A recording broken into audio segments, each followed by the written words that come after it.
Chapter 3, Mishnah 9. The Mishnah returns to the Tamid service, describing how the inner Mizbeach would be cleared of the ashes left from the burning of the previous day's incense. The one who won the right of clearing the ashes of the inner Mizbeach entered the Heichal, and he took the basket for the ashes with him, as above Mishnah 6, and put it down on the floor in front of him near the inner Mizbeach, and he would scoop up the ashes with his hands and put them into the basket. At the end, when there were too few ashes to scoop up into his hands, he swept the remaining ashes with his hands into the basket, and left the basket next to the inner Mizbeach and went out of the Heichal. After the inner Mizbeach was cleared, they would begin to prepare the menorah.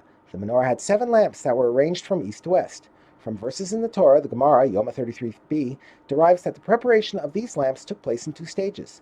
The 5 western lamps were prepared before the slaughter of the Tamid and the throwing of its blood onto the outer Mizbeach, our Mishnah, while the 2 eastern lamps were prepared after the slaughter and blood applications. See Chapter 6, Mishnah 1. The one who won the right of clearing the ashes of the menorah entered the Heichal with the jug, as above Mishnah 6.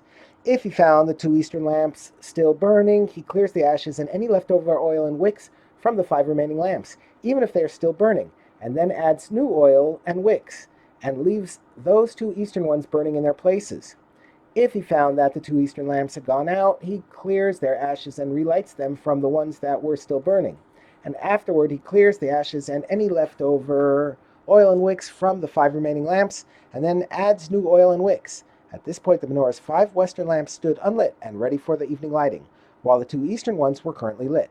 The Kohen also held the jug containing the ashes and leftover oil and wicks in his hand. The Mishnah mentions an additional fact about the menorah.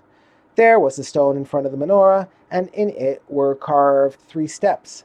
For it was on this stone the Kohen stands and prepares the lamps. The Kohen then left the jug on the 2nd step of the stone and went out of the Heichal.